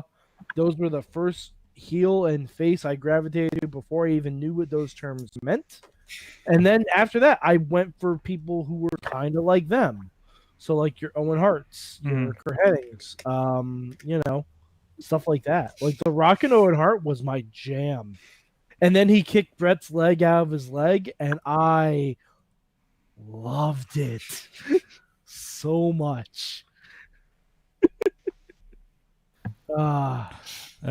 Sorry, again, some interesting news. From that, as we're looking back at all, and I'm sorry I didn't vet you guys before you came on, before I invited you on here today at the last minute. We have homework. Yeah. And I don't know if you watched or remember. And Dave, Tina, did you recently watch this? You may just remember it from what we're talking about. You're gonna have to. I have a feeling both of you guys will remember. Yeah, it's not that far. So we're going back right now to 2012, where February. What's that? I said, "Oh God, if only." Yeah. Simpler times, right? Way simpler times. Still problematic on commentary, but way simpler times. Yeah. So we have CM Punk versus Daniel Bryan, excuse me. Champion versus champion. We are into the SmackDown Super Show era, and leading up to WrestleMania something. I believe this is leading up to the WrestleMania where Daniel Bryan lost in 6 seconds. I think, and I feel like we're leading up to. Didn't CM Punk lose this belt to Rock in no time? Yep. Yeah. Very shortly after this. That was so keep in mind, this is a champion versus champion match. Mm-hmm. In February, late February. Yes. By the 5-minute mark in WrestleMania, neither of these men will have their championship belts. Yeah. And I can't remember what Punk even did that year. I know he did that year. That was the year he fought Randy Orton, I think. Oh. Okay. Interesting. Well, no, wait, maybe it wasn't. Maybe. Either way. So 2012, February, I believe 24th. It's champion versus champion, main event of SmackDown Super Show. I don't even know what day of the week it was at the time. So we have this. Daniel Bryan is. Oh, this was pre AJ going crazy, correct? Mm-hmm. Okay. Oh. No, I think wasn't she borderline? Oh, okay, no. This wasn't the year that Punk lost the title to The Rock. Okay, it's the year before, isn't it? This was the year with Punk and Jericho. Okay. Where Jericho wanted to give him a tattoo, apparently. What? They were doing. Oh, you haven't heard that story? I know. At some point during the feud, Jericho was originally going to give CM Punk a tattoo. Like an actual tattoo in the middle of Raw. It didn't happen. Oh, the things that could have been. This is the same. All right, so this is the same year where Bryan did lose in 18 seconds. Okay. This is the one where Kane fought Randy Orton, Big Show and Cody Rhodes, which is a great match if you haven't seen it. Triple H, it's the last Triple H Taker match. Oh, before the last Triple H Taker match. Okay. So I skipped wrestling that year. Sorry. I know. Honestly, watching this match from SmackDown, I don't blame you. So, okay. Few notes I have. First of all, it's SmackDown. Josh Matthews is on commentary with Michael Cole, which already just gave me pause. Yeah. We had feuding GMs in why am I forgetting his name? John Laurinaitis and Teddy Long. Laurinaitis, Korg. Yes, Long before Teddy Long tried to freak it with the Rev's mom at RWA last year. So there was a lot of, man, going into this, it was a little bit of, I forgot how good this era was that we had these guys on top a little bit. Maybe I'm just the window into it in the first 5 minutes of this match, seeing these guys go at it, because this was a... Oh, wait a second. So this is like during that time where they did take that infamous photo, right? I think so. It feels like it is. Daniel Bryan is firmly heel. I think this is what the no yes movement just starting, maybe. This is no Daniel Bryan. This is no Daniel Bryan. No. Yeah, before we had comedy hell no or anything like that happening. So we have the match, which is fantastic first few minutes, right? Mike, you're with me? Sure. Okay. No, but all right, so here's the thing. The wrestling is fine for the first couple minutes, but I can't focus on it because Michael Cole is talking about Chris Brown and a Twitter fight he's had with CM Punk. Yeah, that is an unfortunate timing for this one. But in it of itself is problematic, but then Booker T has to go and say, Chris Brown is not afraid to throw some hands. And you know what? We know he's not. Yeah. This is amidst all the issues happening during. I don't know my Chris Brown timeline. It's post. It's post. Yeah, that's a couple years post from the Kobe incident. Yeah. I'm pretty sure Rihanna was working on Monster with Eminem at this point, if it hadn't already come out. Yeah. Okay. But yeah, it's troubling. It's troubling. So I couldn't focus on the beginning parts of the match, but then once Michael Cole, and to his credit, Michael Cole said, "We're not going to talk about that," because he didn't expect to say that. Were they live at this point? They weren't live at this point, were they? I don't think so, which is even worse. Tina, go ahead. Sorry, That's fine. I was about to say, so bless his heart, Michael Cole was trying to be Mauro Ranallo before Mauro Ranallo was actually in WWE. Michael Cole and Josh Matthews is the most underrated commentary team in WWE, and that's legit. When Josh Matthews wasn't a heel douchebag, and neither was Michael Cole, they were actually very good on commentary because it reminded me of, like, I'm trying to think of the example I just had in my head, like Gorilla and Tony. It didn't remind me of Gorilla and Bobby. It reminded me of Gorilla and Tony. Because you had a straight newsman and a former wrestler who can give some color and also do a little play-by-play and have some good banter. Like that was so brief though. I know, but it was lovely for while it lasted. Yeah, it was. Because they weren't over the top personalities, but they were able to tell a story enough. Yeah, with their voice. And you know what? Michael Cole and Josh was brief too. So yeah. A lot of transition around this time. Yeah. So we had the classic. We had a pin, foot on the ropes or something, if I recall, for the first one. At least the second one did. No, first of all, what happened was Daniel Bryan was losing and he was the heel. He tried to leave the match. Sheamus, his WrestleMania opponent, ran out and threw Bryan back in the ring. And CM Punk pinned him.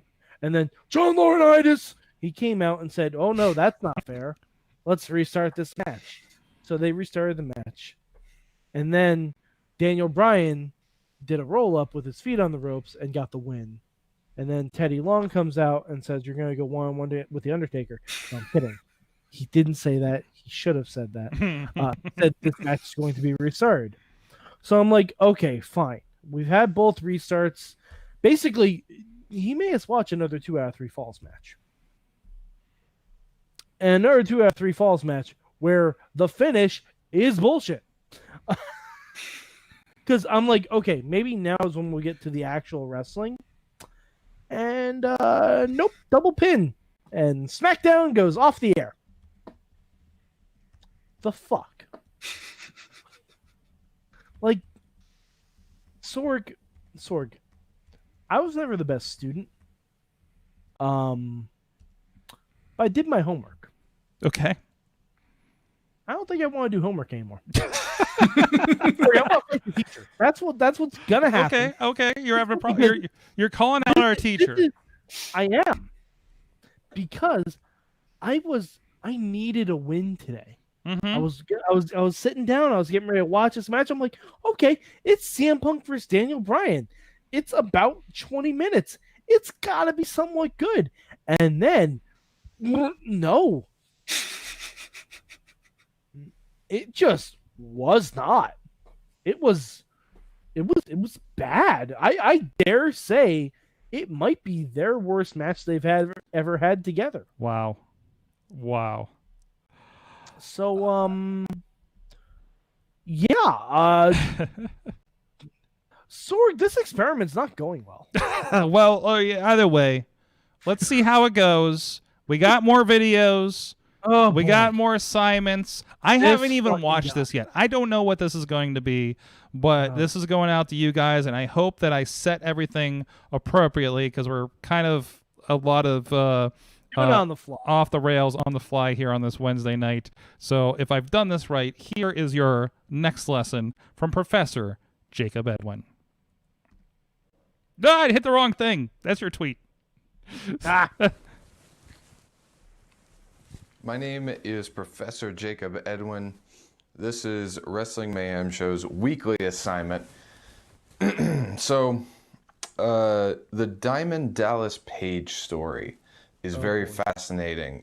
He's someone that, if you're not too familiar with his history in pro wrestling, by all means, take the time and actually comb through a lot of his highlights. But we're going to go to April 26, 1999. And he is going to defend his WCW championship against Sting on Nitro.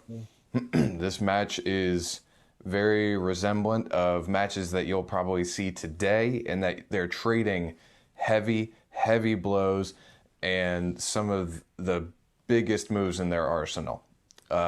Please enjoy, study up, and if you have the time, delve into DDP even more than just this little glimpse. Thank you. Okay. There you go, Mike. You are maybe not ready for this. Couple things. Okay. One, WCW in 1999. Mm-hmm. Not great. Okay. I was really hoping he was going to say 1997. So was I. Mm-hmm. I know nothing about this match. Mm-hmm. I don't remember it. I think I had actively stopped watching Nitro at this point. I'm gonna guess a few things. Mm-hmm. I'm going to guess.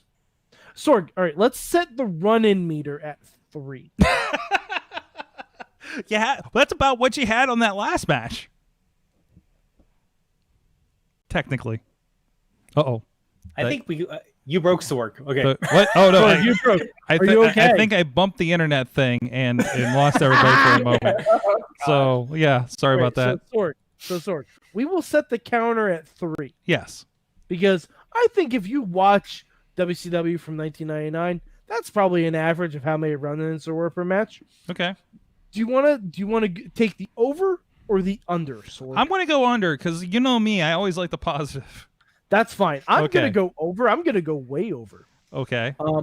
I'm presuming Scott Steiner will be involved. Ooh. Vince Russo might be involved. Mm-hmm. Jeff Jarrett might be involved and call someone slapnuts. Who knows? David Arquette might be involved at this point. I'm not even sure what's going to happen.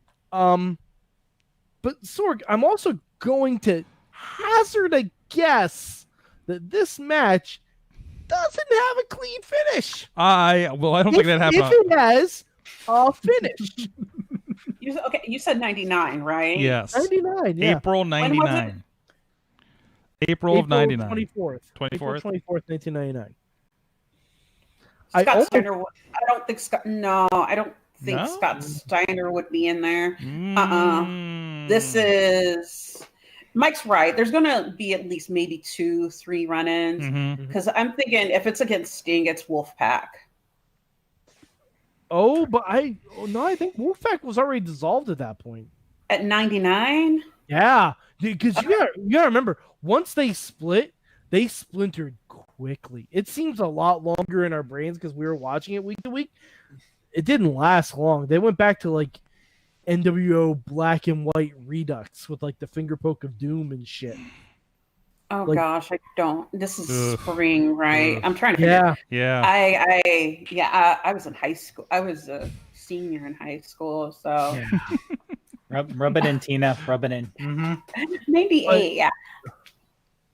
but yeah. So I mean, No, 99. That's right. am I looking forward to this assignment? No. I'm Sorg, you pulled it up just briefly. Can we have an alternative assignment? No. And Sorg, what did you do to Jacob? Why is he punishing everyone on the show like this? I mean, does he have something over you? Can we help out? I can't. Please, no, blink, and we can help. I can't help it. I can't help you with this situation. All right. Well, anyways, Okay, so all right, so hold on. I looked up DDP versus Sting on Google. I don't want spoilers for the match, okay? The first actual link that I got that was not a video of the match or a recreation of the match in a video game. Sting versus DDP Nitro 1999. In early 1999, signs of danger were beginning to appear in WCW. That's the first sentence. Yeah. That doesn't make me feel positive about this. So, oh boy, this is like, and don't get me wrong, I like DDP. I've done his yoga program. It's fantastic. I'm not doing it now because quarantine, so fuck it. But You want to know something? I mean, I appreciate DDP as a wrestler, but he was pretty freaking good as a manager too. I'm not familiar. the Diamond Stud, Scott Hall. Yeah. Oh wow. Diamond Stud, Scott Hall, Vinny Vegas. Yeah. I wonder. Who I still wish showed up at Double or Nothing. Oh, one more thing. Again, showing my age. Check out DDP's AWA stuff as a manager too. Really? Yeah, Is it on network? I think it's Probably. I have to look at that. Look at Just type in Diamond Dallas Page. Go as early as you can. From what we should be learning to what we did learn this week. Oh boy! Oh Okay, boy! we learned a lot, but let's use this as We a different learned thing. a lot about a lot. Yeah. Can we do one good, one bad? I guess. I feel like we did a lot bad, but okay. Jeez, Mine. yeah, I'm I gonna struggle thinking of something bad. I kind of have two, but they're both like good. I learned that in the first match on the first In Your House pay-per-view, Bret Hart won over Hasuka. Was that his name? Hakushi? Hakushi with all the letters. Yeah, that's Hakushi. Hakushi, which was a great match, but he got pyro in the opening match, beating Hakushi, and he still had to take on Lawler later that night. By the way, I was just like, huh. Kiss My Foot match, right? I don't know if that was the Kiss My Foot match. Oh, that wasn't the Kiss It was My Foot? Mother's Day, and That sounds like a Kiss My Foot match. What year was that? no, I feel like that was a Survivor Series or something, or King of the Ring. That was 95. Okay. Was that the one where Helen Hart had to throw in the towel? She was not there. She was at home. She was at home for Mother's Day. Bret Hart versus Jerry Lawler, Case to My Foot match was King of the Ring 1995. Yeah. There you go. Because because Jerry had Isaac Yankem in his corner. Right. They were building up to that because there was the first King of the Ring qualifier, which involved Mabel, and Adam Bomb, I think. Yeah, that's right. Yes, Adam Bomb versus Mabel. Yes. Yep. Okay, that's as far as I got. And by the way, Jeff Jarrett versus now I'm just gonna read all the first round matches because I brought it up. Mabel defeated Adam Bomb. Mm-hmm. The Undertaker defeated Jeff Jarrett. Kama defeated Duke the Dumpster Droese. Shawn Michaels defeated King Kong Bundy. That had to be a hot match. Bob Holly. All right, we almost had King Mantar. Mantar was in a King of the Ring qualifying match, ladies and gentlemen. Bob Holly beat him, thankfully. Wait. Hold on. Which incarnation of Holly? Are we talking Sparkplug? I believe we're talking Sparkplug. Okay, that's what I thought. Either it's Sparkplug or Bombastic Bob. It's one or the other. Sparkplug. Yeah, I'll go Thurman Sparky Plug on that. Never forget the name of Thurman Plug. His friends called him Sparky. The Roadie beat Doink the Clown, so we almost had King Doink. Yokozuna beat Lex Luger by countout. And Razor Ramon beat Jacob Blue. No love for Eli Blue, apparently. Oh, fantastic. Well, from that, I also learned, more of a suggestion, the lost tapes for Sting was kind of fun. Not real deep. They're just kind of following along with him, and he's having Frank, everybody's out of character, which I can't imagine them doing in 1995. For Slamboree, it's leading into his lights out match with Big Bubba Rogers, aka Big Boss Man, of course. And the lights out match pretty much meant we used the table in interesting ways. We had not learned how to prop the table in the corner, so there was some pretty wild moves happening around that. So, Sorg, bit of trivia. Because we've been talking about getting the wrestling game show back together. Bit of trivia. Do you know who took the first table bump out of WrestleMania? Ooh. Go for it. I say, can you give us which WrestleMania it is? Maybe that would. No, I feel that would give it away. It's way earlier than you think. It's got to be an announcer table, right? Nope. No. Nope. Oh. This is when the announcers are still in the skyboxes. I want to say it was Hogan Sergeant Slaughter. Oh, way before that. Really? Give it to me. Terry Funk, WrestleMania 2. Of course it was Terry Funk. Who else would have it been? Terry Funk, WrestleMania 2. It just nobody remembers he was at WrestleMania 2 because it's a weird fever dream where Elvira showed up. Not only showed up, was on commentary. That was the LA one. That was the LA one where he got put through. The match was Hoss Funk and Terry Funk against Junkyard Dog and Tito Santana. Yeah, table spot. Wow. Table spot in that match. Wow. WrestleMania 1 has fond memories for a lot of people, but it's amazing they survived WrestleMania 2. Yep. To their credit, they were trying something quite a bit before their time. There's a lot of misses. I'm not gonna lie. I'd love to see them try this now. Well, they did. I'd love.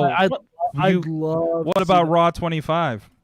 No, but I'm talking live pay-per-view. Yeah, live pay-per-view from 3 different venues. That would be a perfect time. You wouldn't have a bored crowd in 2 of the places. Socially distance mania. Probably work. I think I'm the only one that said anything. Who wants to go next with their thing they learned? I'll go ahead and do it. Go ahead. Go for it. Number 1 is not really a bad thing. It's more of a reflective thing. Given what's going on, it's made it pretty evident, clear who I can support, like who I should get behind in the industry, like wrestlers, promoters. Again, just speaking on a personal stance, how they see my value as a fan. And that's been pretty enlightening, to put it mildly, to put it as eloquently as possible. And then two, I found like a little really cool diversion in the past, skip 3 weeks. You were mentioning about wrestling trivia. I am sorry, Mike, if I'm making you fall asleep. Oh no, I'm sorry. I worked long hours today. And that would be Quizlemania over from the boys at Wrestle Talk.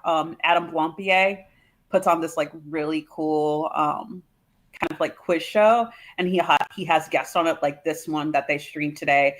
They had the product David Starr on there, along with Sean Ross Sapp from Fightful.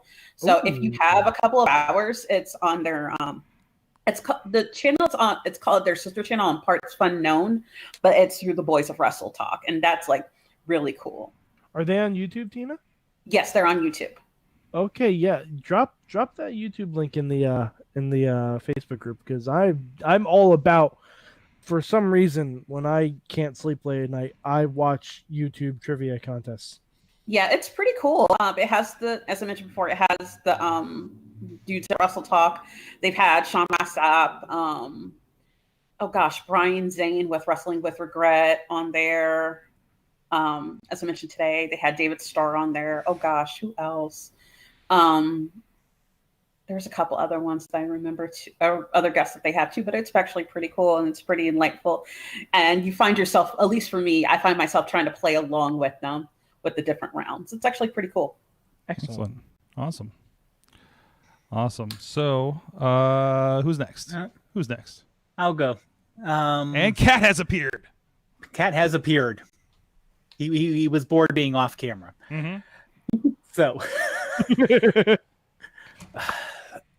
I hate to say, you hope people's intentions are really their intentions in a positive way and not just playing to the crowd.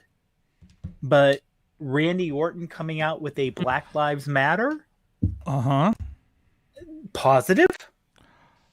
Hopefully it isn't, and this is the old cynical man in me coming out, hopefully it isn't him just reading the room of saying, oh, I better say something really good, like certain, I don't know, sport franchise teams that should know better tend to keep their mouth shut at this time, given history. Redskins. Oh, sorry. No, I'm thinking different coast. Different coast. Oh, yeah. Yeah, those guys. Yeah. Those guys. Yeah. Yeah. Shut up, people. Yeah, I'm sorry. I didn't mean that timing wise. 49ers. Shut up. Yeah, maybe they should take a knee for this conversation. Oh. Wow. Damn it. Damn. I couldn't help it. No, you can't. No, you can't. Kaepernick. Anyway, fuck, I'll take in Dallas. Dallas, if y'all want to re-sign Dak Prescott, sign Kaepernick. I'm cool with it. No. Oh gosh, this is going to come up so bad. Oh, no. The Cowboys signed Andy Dalton. What's happening right now? Yeah. What's happening? I don't even know. Fuck. That's a backup, I know that's bad coming from me. I'm like, really? I get you to say fuck. I have no idea. Nope. I'm out. I'm gone. We lost Sorg with sports ball. Partner, do you have another half of that? It's okay. It's moot. No NFL is happening this year anyway. That's okay. We're spoiled up here. That's quite all right. I understand that. Yeah, exactly. Mm-hmm. Come on. I need something. I need something for the Cowboys. Yo, I would say, I'm sorry. Can I add my NFL thing from last week? Because we haven't had a show since it happened. I got the live stream Santonio Holmes taking a golf swing last Wednesday afternoon.